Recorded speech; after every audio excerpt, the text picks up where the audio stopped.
students, a new adventure begins. Overstuffed, overstuffed backpacks, malaria shots, the super pack of duresses, Mhm. al, alas, Mhm. allies to remind unused, Okay, used, so unused. So when you unused. see, yeah, a good trick is when you see before a word, it usually is pronounced on its own, and then the word is pronounced like it's separate, like unused or Unused, unopened, like two unopened. separate words, even though they type them Okay. unused.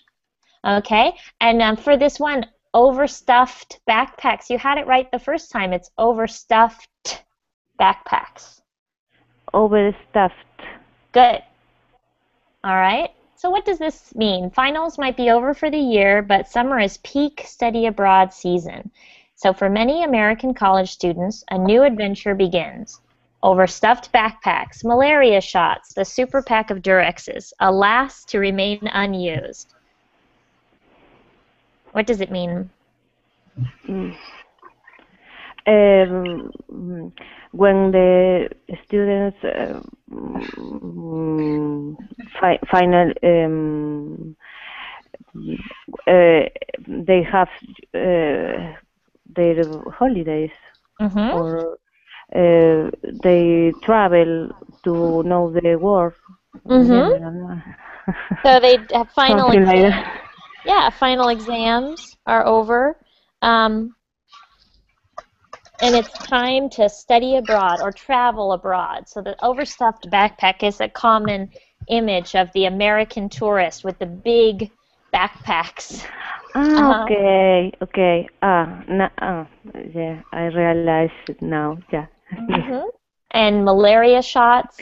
Eduardo When says you malaria shots. travel with, Go if ahead. you travel mm, mm, with not enough money, Yeah. something like that. Over, okay. Maybe you've heard this term before, a shoestring budget. Has anyone heard that? Just think budget. Or travel on a shoestring? Tight budget? No? Exactly. Yeah, a very tight budget. It's the cheapest budget. So a shoestring budget means that you spend the least amount of money possible. Yeah. Okay. Okay. And Eduardo says malaria shots, where are they going? I don't know, maybe Africa or something. Injections, like Yes. Uh-huh. drugs for the vaccine. So you can even call those vaccinations. Vaccination from Uh-huh. malaria. Uh-huh. Yeah. Have you ever had a malaria vaccination? No. Yeah, Well, I don't think so either. I never. I traveled to Tunis and Egypt, but Mhm. I never took the shoots malaria shoots. No, never. Mm-hmm. No, Well, but I'm glad you didn't get any malaria. Has anyone in our class no, ever been somewhere with malaria? no. I I take a pills for malaria to prevent the malaria when I traveled to South America. And they say the malaria pills are supposed to give you hallucinations or dreams, like scary dreams. Did that happen to you? No, not have any problem. Oh, that's Had good. any problem. I've heard that you can have hallucinations or like nightmares when you take the malaria pills. Um, Ah, and then the super pack of Durexes, that's a little inappropriate for our class, but it means Durexes is, I think you probably have them in Europe, their brand of condoms. Everybody understands, yeah. Yeah, so it says, alas to remain unused. I think this author thinks these teenagers think they're going to get lucky, but then they don't. All right, and moving on to the next section, let's hear from Sasha, please. The vast majority of study abroad programs are eligible for financial aid, but does that make them a bargain? These days, a number of college study abroad programs are less about cultural enrichment and more about enriching the for-profit companies that run them, or the universities themselves, which often get foreign tuition for a steal and then pass none of the savings along to students. So this word in the middle here, ugh, that's no, it's like it doesn't mean anything. It's just sound of disgust in English. So if you don't like something or if you are disgusted by it, you could just go like, ugh. And it's a pretty strong thing to say, to be like, ugh, that's disgusting. Okay, so who was in my class yesterday on garage sales? There's a key word in there that we learned in the garage sales. A bargain? Oh, bargain, yeah. Do you remember what it means? Yeah. No, but I know in the class you say, but I don't remember. A bargain, a real bargain. I think the expression sounds like a real bargain when you buy something very, very cheap. I mean, for a very, very low price. Yeah. It's a good deal or price on something. Yeah. A good deal or a price on something. So not necessarily a low price, but the best price. So like I bought a ticket to Germany the other day. I bought a plane ticket and I didn't get a bargain. It was expensive. It was more than it should have cost because I waited too long. So if I had bought my ticket earlier, I would have gotten a bargain. So for the best price. Yeah, for the best price. It means more the best price than a low price, but honestly, usually the best price is the lowest price. Okay, but a bargain implies that the deal is good, like the thing you bought was good quality and that it was a good price for what you received. I actually didn't understand the very ending of the last sentence. So enriching the universities, that I understand, but how do they enrich? What does it mean, which often get foreign tuition for a steal and then pass none of the savings along to students? This is what I can't get. Yeah, so a steal is a really low price.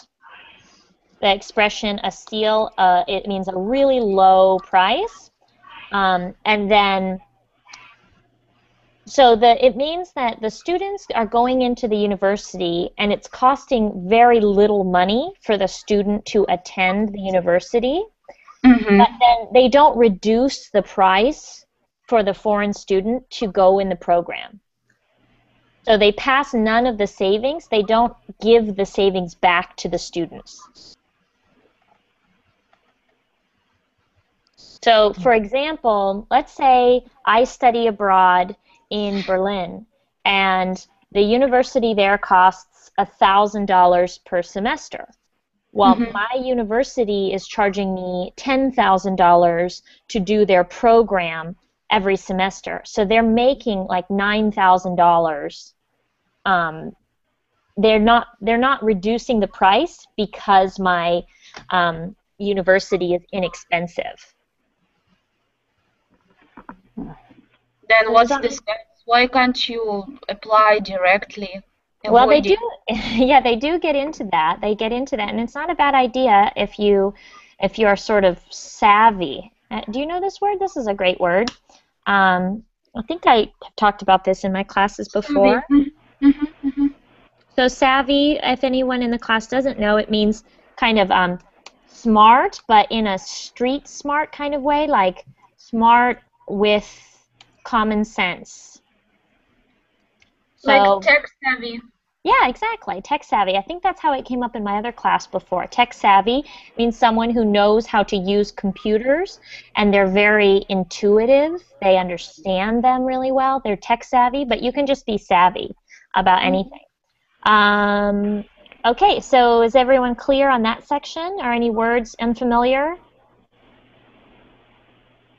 All right, we've got another student with us. Hi, Luis. Oh, he's gone. Oh, don't get too attached. Okay, let's hear from David. Could you read this next section, please? Okay. The New York State Legislature is concerned about this.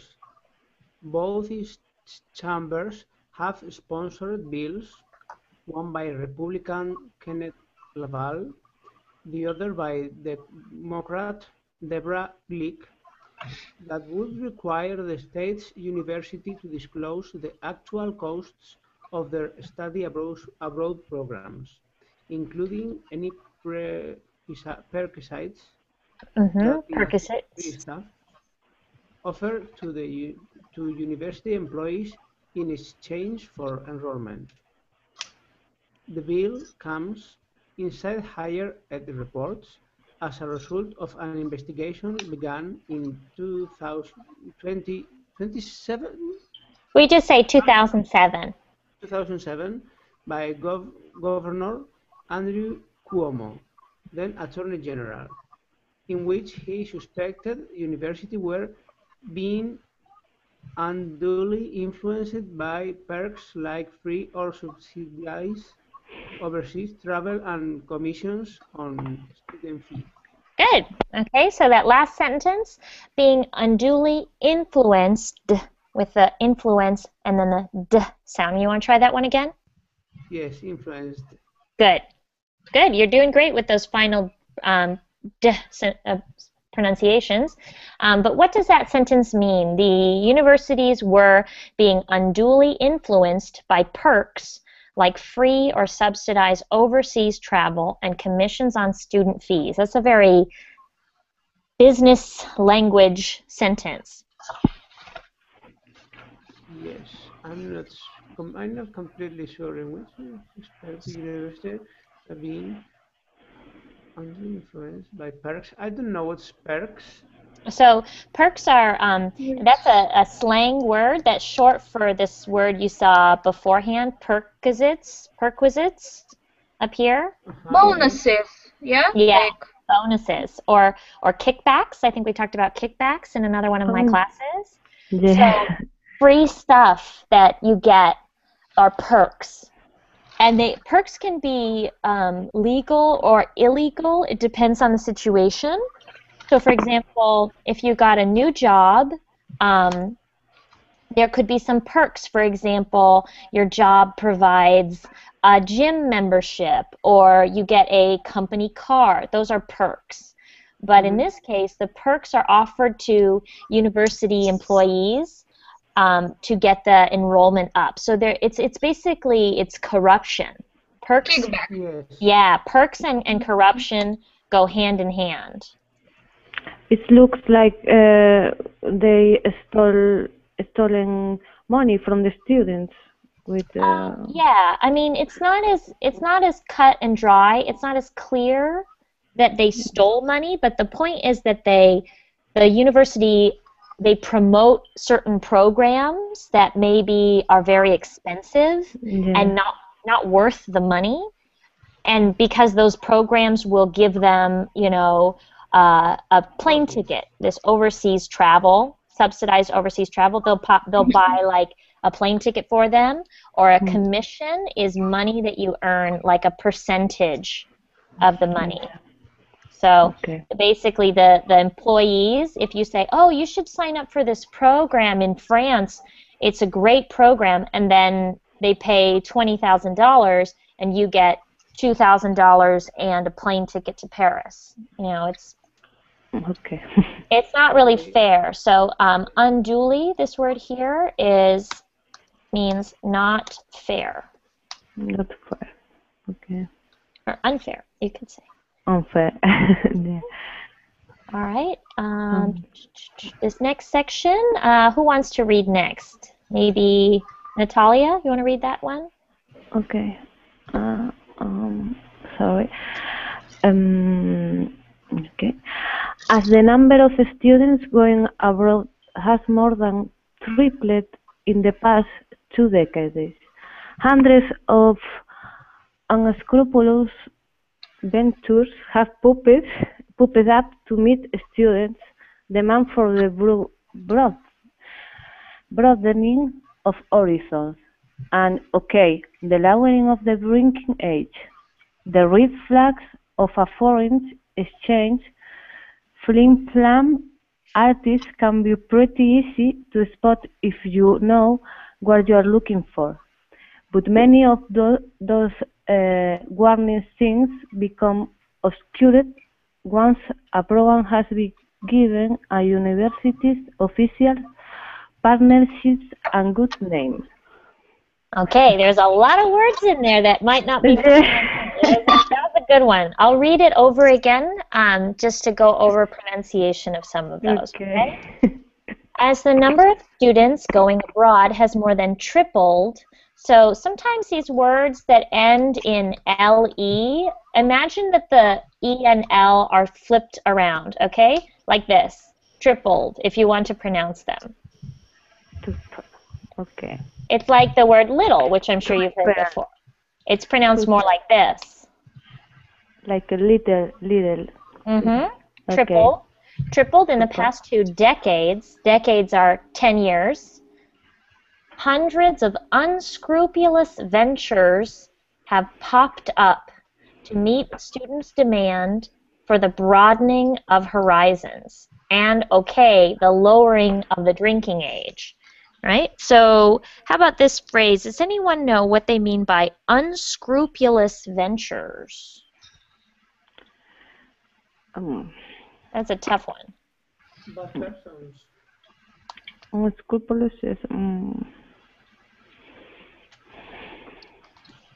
A venture is like an event. It means a business. Yeah. In this case, it means a business. It can also mean to go somewhere, like, for example, like as a verb, I ventured into the forest. But in this case, when you're talking about ventures, it means businesses.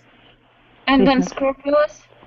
Unscrupulous means they're not exactly illegal or legal. They kind of bend the rules.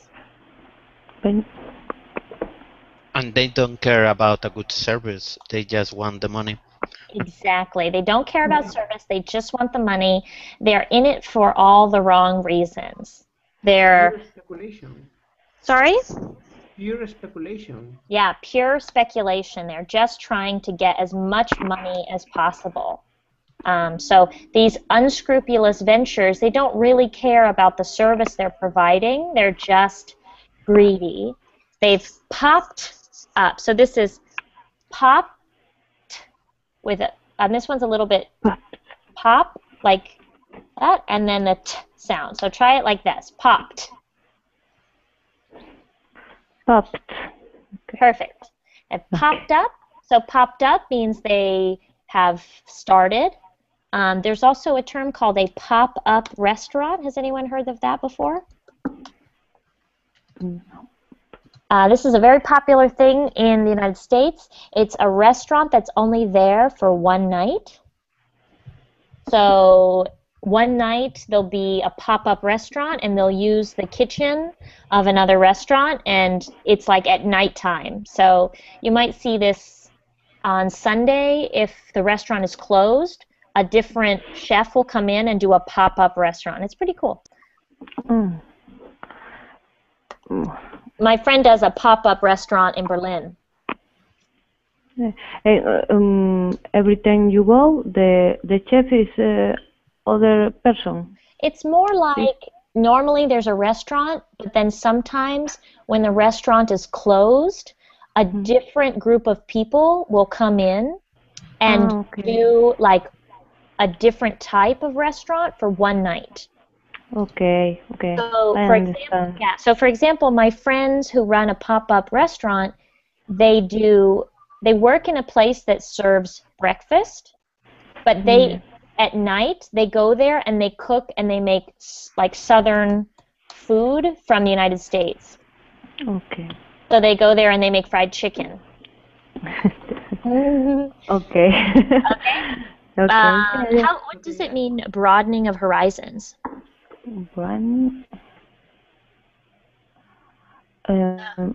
Open your mind or Exactly, yeah. something like that. And okay, the lowering of the drinking age, because you might not know, but the drinking age is 21 in the United States.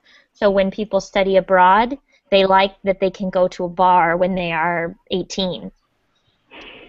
Okay, the red flags of a foreign exchange flim-flam artist. This is such a great word. Flim-flam. That means a fraud. It's like an old-fashioned way of saying someone who's a cheat or a thief. Okay. Flim flam Here, artist. Okay. I misspelled thief. I meant to spell it like that. Okay. Yeah, flim-flam artist, like a con artist, can be pretty easy to spot if you know what you're looking for. But most of those warning signs become obscured once a program has been given a university's official partnership and a good name. So it's not so easy to tell that they're not unscrupulous. Maureen, I didn't understand. Flim flam. What's the expression? Just flim flam or flim flam artist? You can use either. A flim-flam artist means a fraud, but flim-flam also means like cheap or not good quality. So, for example, it's kind of an old-fashioned term, so you won't hear it very much. But a lot of people will complain about the furniture from IKEA. Yeah. It's kind of flim-flam furniture. It's like cheap and it falls apart. Yes, true. So you could call it flim-flam. Okay. Quality, so. Yeah, bad quality. Exactly. Okay. All right. But a flim-flam artist is like someone who's trying to cheat you. They're trying to fraud, to be fraudulent. Okay. Something like gold, but no, it's not gold. It's Yes, exactly. So if someone's selling you gold, but it turns out to be fake gold, then they're a flim-flam artist. yeah, It's more common to say the term con artist, though. correct. Okay, who's next? We haven't heard from Eduardo yet. Could you read the next section? Okay. It breaks my heart when I read about the study abroad scams because while I'm cynical about academia in general, my devotion to the transformative power of studying overseas is unmatched. I left for Berlin in January 1997 with a mediocre grasp of German and a less than mediocre set of real-world survival skills. I returned 6 months later, fluent in the language, well-traveled through Central Europe, and an eyewitness to the once-in-a-lifetime reconstruction of post-war Berlin. Indeed, without study abroad, I wouldn't even exist. My parents meet each other studying in Italy. Good. Okay, so this word in there that was giving you a little trouble is mediocre. Mediocre. Okay. Yeah, almost like it's spelled mediocre, like that. Okay. Now, it's another one of those words where the letters don't look like the way they are pronounced.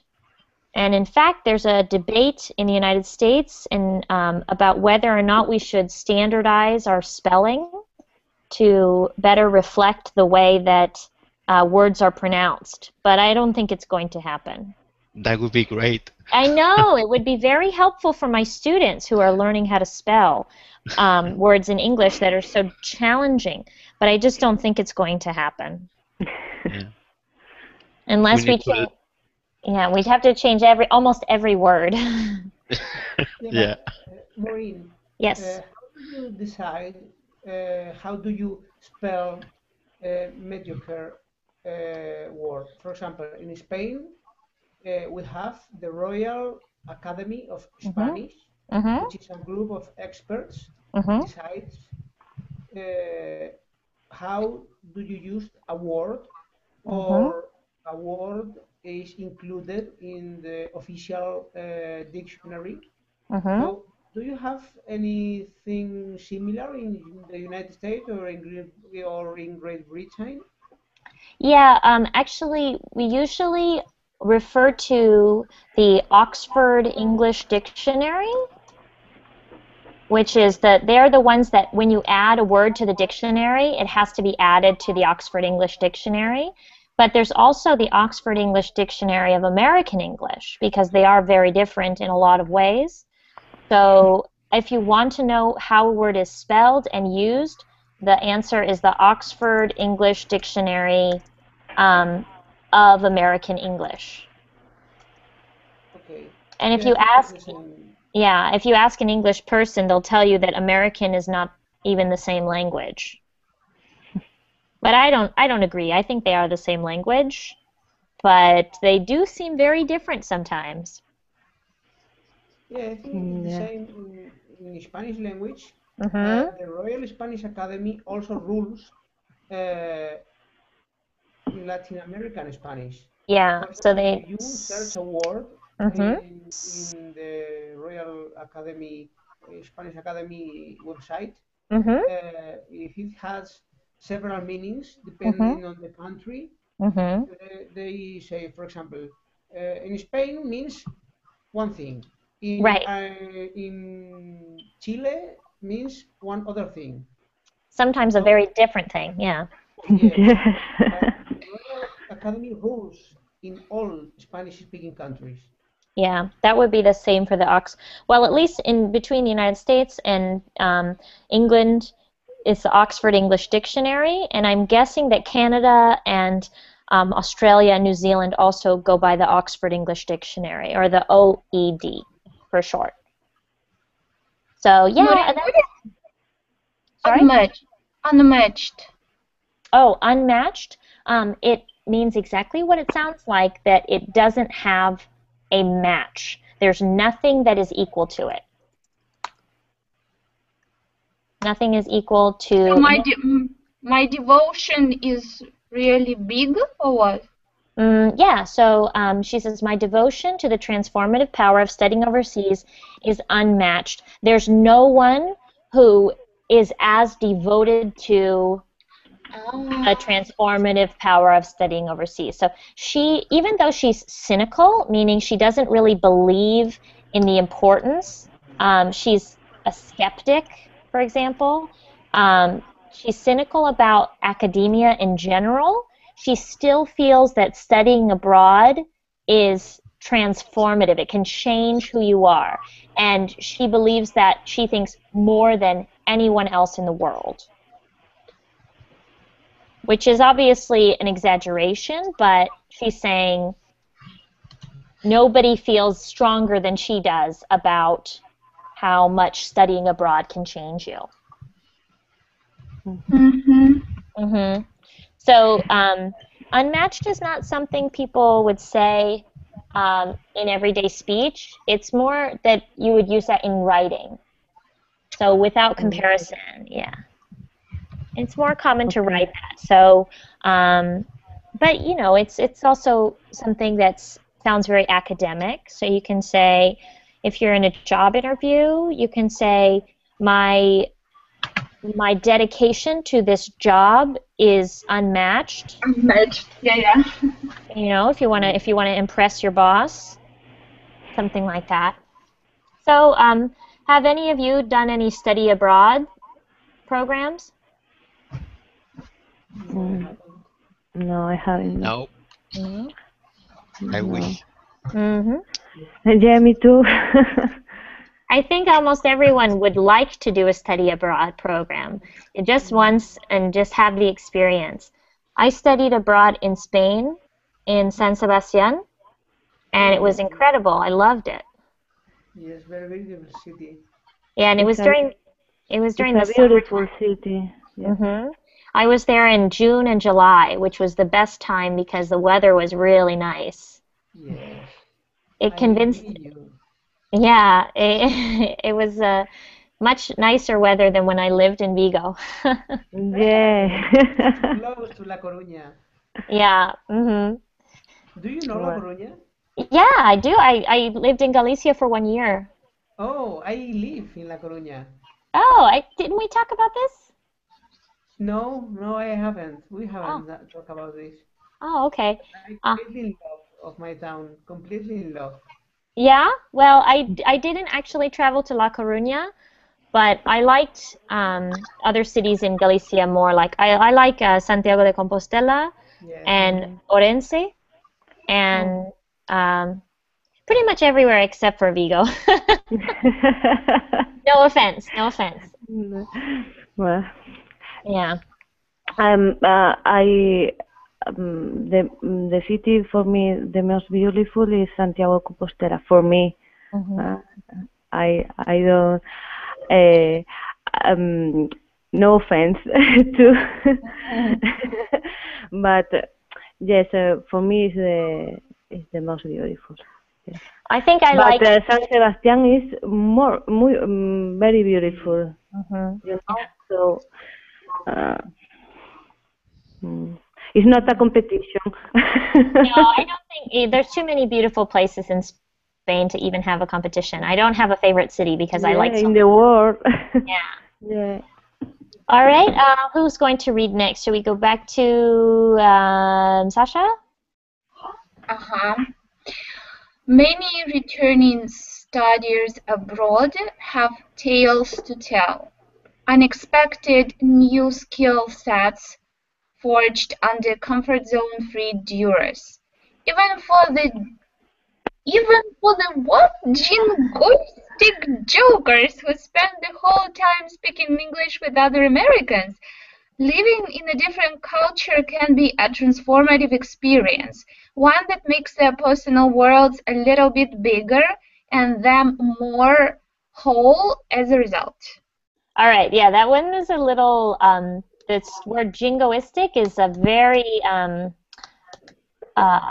like academic word. Jingoistic. Let me spell that. It means someone who thinks their country is the best and they don't think any other country is good at all. So like if you're jingoistic, you think my country is the best country in the world. I never want to speak any other languages. Everyone should be like us. And non-white jokers. Jokers meaning like she's making fun of. It's not commonly used to say jingoistic joker. She's just using the j sound like in the beginning to make a point. Um, and she's basically saying that they are stupid for spending their whole time speaking English with other Americans because they could be experiencing a different culture.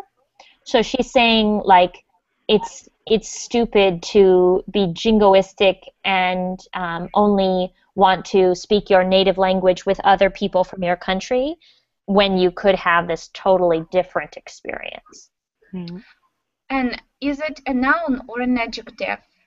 Uh, Jingoist.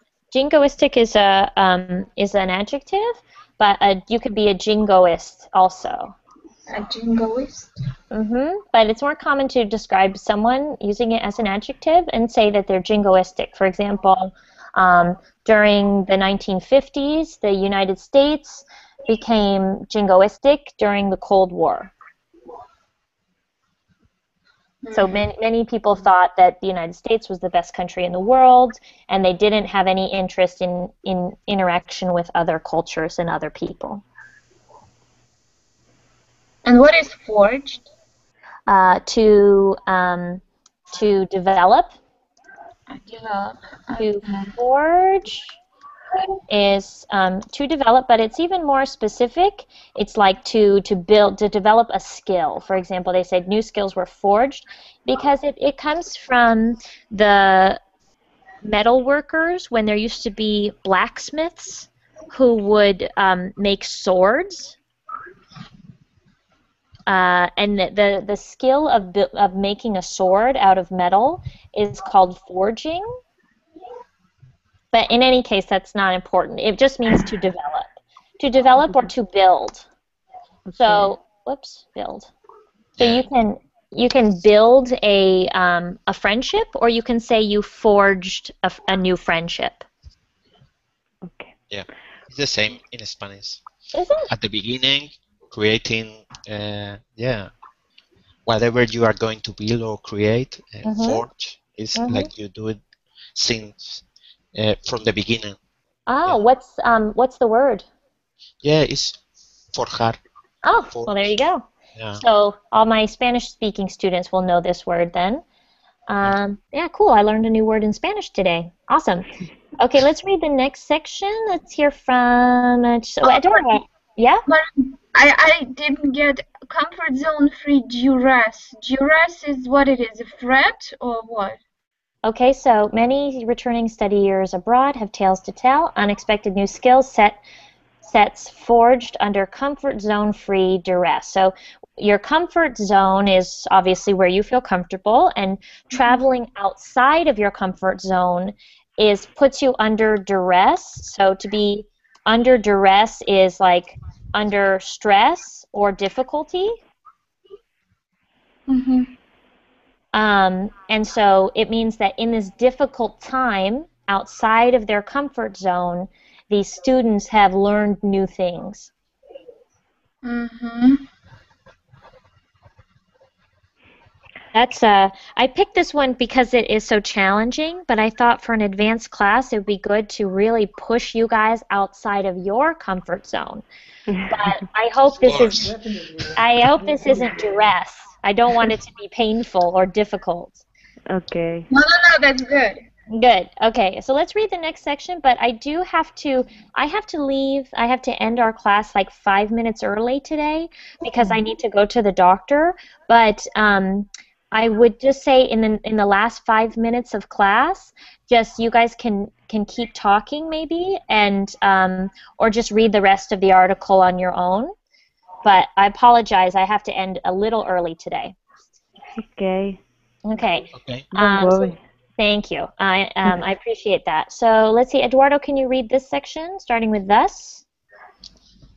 Thus, there is no college student for whom I wouldn't recommend some sort of experience abroad, but because it's more popular than ever and because what's happening in New York is certainly happening elsewhere, but without the legislation to protect students, it is more important than ever to understand that not all programs are alike. Good. Okay, so the main thing to know is that going to a university in the United States is very expensive. And what they don't advertise is that going to universities in other countries are usually much less expensive. So they make the prices for these programs seem normal to an American, but they would seem astronomical. They would seem ridiculous to a foreign person. But there's a lot of work that goes into doing it on your own so that you don't have to spend the money. Was there anything in that section that was not clear? Mm.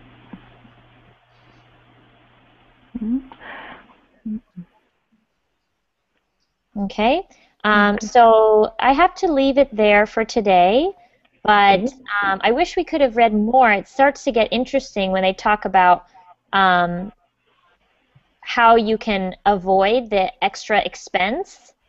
So if everyone could just maybe you can either keep reading together or you can read it on your own. I just have to leave now. So, Okay. oh, Okay. but Okay. before I go, I wanted to tell everyone about an app that I found today. It's an amazing app for your computer or your phone called Lingually. Okay. And what it does is when you are reading in a foreign language on the internet, you can click on a word and it does an automatic translation. And then it saves the word in their app so you can practice it later.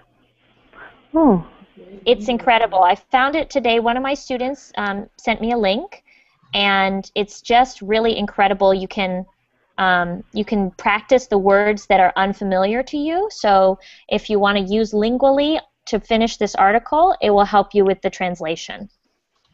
okay. Okay.